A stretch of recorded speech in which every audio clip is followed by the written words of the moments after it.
today's video, magluluto tayo ng pork kari-kari. Ito ay isang buong pata, mga kapalangga.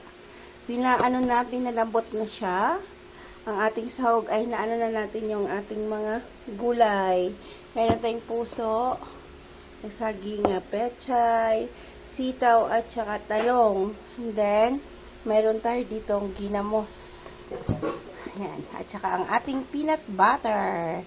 Tara, let's start na mga kapalangga. Gagawa tayo ng masarap na pork kari-kari. Ay, yan pala, pork kari-kari.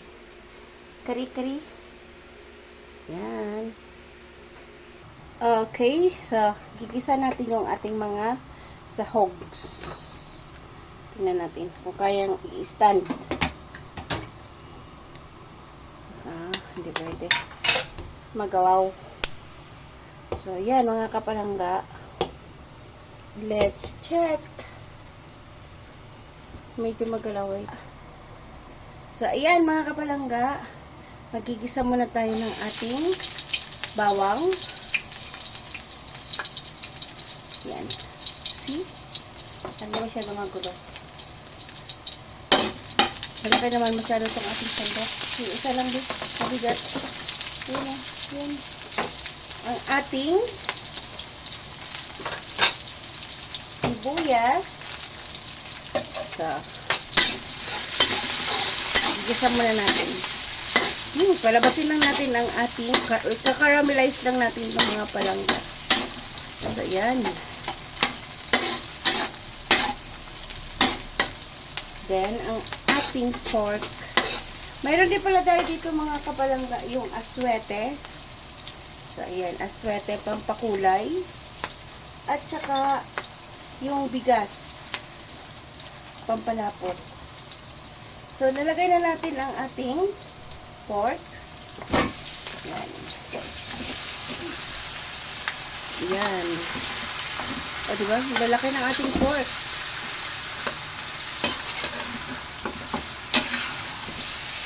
Ito na yung ano natin. Mamaya, mag-ano lang tayo nito, mag-tira para sa ano natin mamaya, panglagay sa ating gamit na kutsara.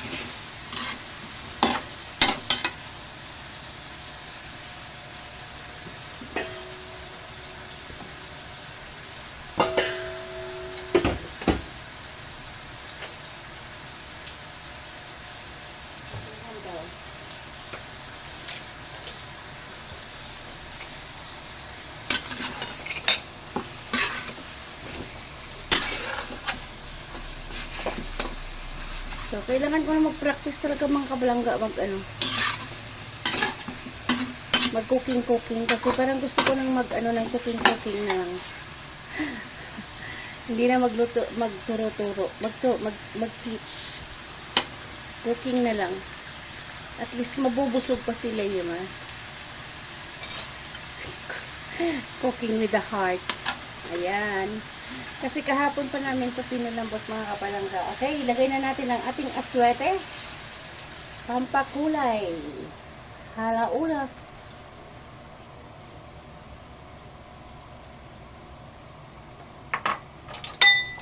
Mix lang natin.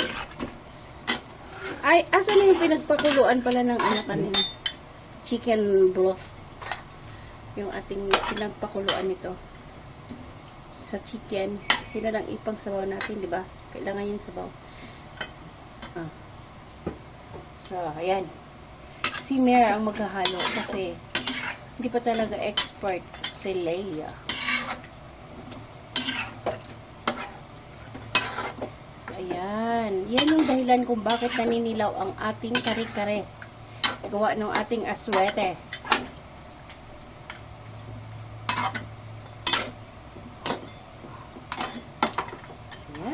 Pakuluin muna natin mga kapalangga. Saka tayo maglagay ng ang ating peanut. May naaswetehan.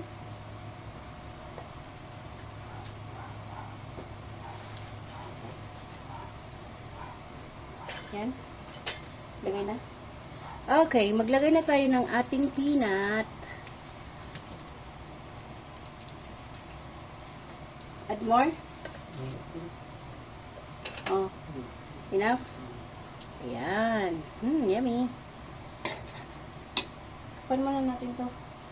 Baka malagyan ng ibang flying objects. So, ayan mga kapalangga. Lagay natin ang ating powder. Black pepper powder.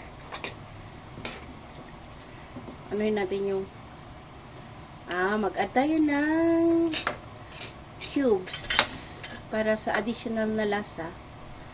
So, ihalo na lang namin dito mamaya mga kapalangga yung mga gulay. Tapos, magigisa na lang kami ng aming bagoong or ginamos para sa kanyang taste. Sarap. Parang hindi ito maabutan ng New Year's Eve.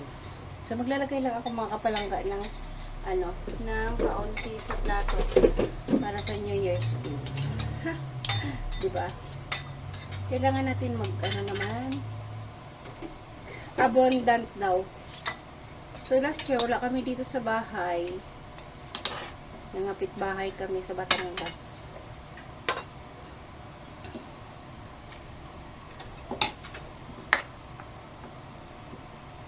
So, yun dito na. Ayan. Ano to? Pinagkuluan niya ng kwan? Ito? Pinagkuluan yan? Nasaan yung... Teka lang. Okay! So, kanina yung pinagpakuluan ko ng chicken, ito yung ating... Iubos ko to? Iubos ko to? So, ito yung ating ilalagay. Ang aking chicken broth. Okay. So, papakuluin lang natin mga kapalangga. Takpan muna natin para kumulo. Luto na yung ating, yung ating, tapos maggayat ng kamatis na lang at saka, kamatis at saka,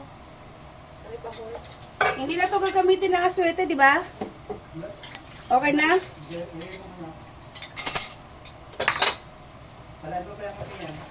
Yung natira na to? Okay. So, yun. Sweet eh. Tama na yan. Pulang-pula na eh.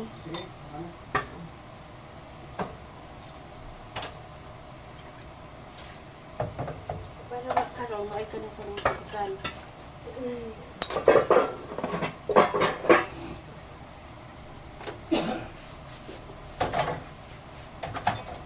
Ipuli.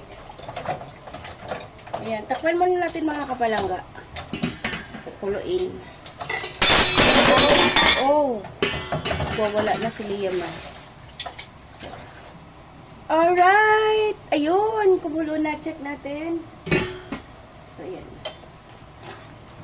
Ano yun natin to? Kailangan makuha yung ng ating peanut butter. Peanut butter. Peanut butter. So, ayan na mga kapalangga. Ito'y malambot na to mga kapalangga kasi kahapon, inano na to siya, advance kami rice sa pressure cooker. So, ayan. Game na. Ready na. So, ilagay na natin ng ating bigas. Ano ba yan? Turog na talaga yan. Okay na yan? Okay, ilagay na natin ng ating bigas na dinurog. Para pampalapot. Okay. You first. Ang master chef muna ang magluluto, ang maghahalo.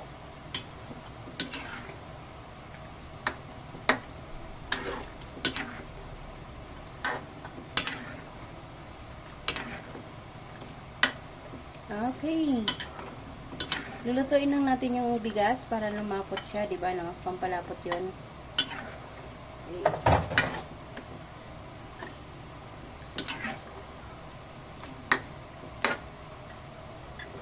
Ilagay pa ba natin ang kulay dyan? Oo naman. Ihalo na lang pala mga kapalangga ang ating gulay. Halo naman. Okay, halo-halo lang. Okay, halo-halo lang daw hanggang sa lumapot.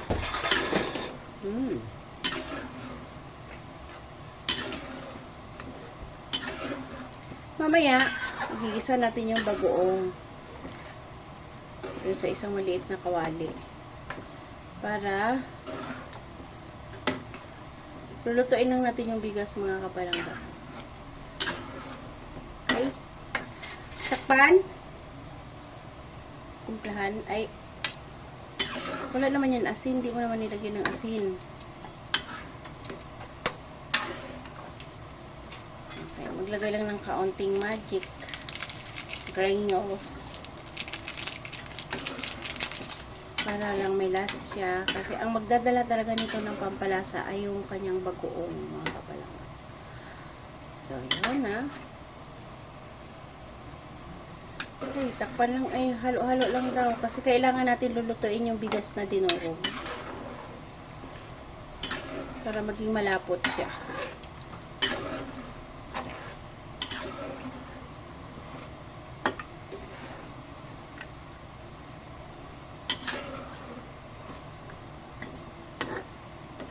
Okay.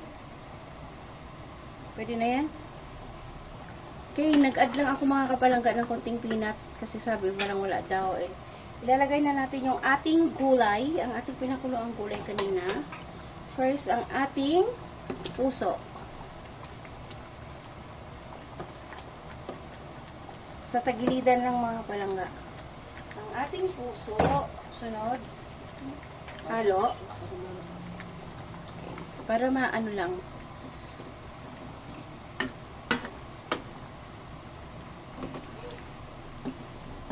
Okay. Sunod yung ating ang ating talong at saka yung sitaw. So, yan. Nakatikim ako nito, mga kapalangga, yung crispy kari-kari. Wala alam mo saan na ano ba. Pero hindi, masarap naman siya, kaso lang yung puso nila is matigas. Kaya ano. So, ayan.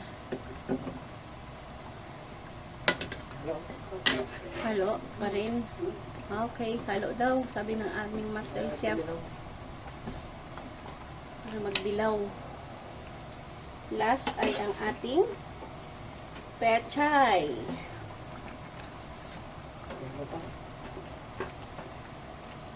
Ayun. So, yan na, mga kapalangga. Nagtatap ng ating peanut butter. So, ayan. Halo, i-mix lang natin para... So, luto na to, mga kapalangga. Done na. Wow. Thank you so much, everyone, sa mga support nyo sa akin. Leamar TV po. Bye! See you around. Mga kapalangga. Bless everyone. Okay, halo lang natin. God bless everyone. See ya. See ya.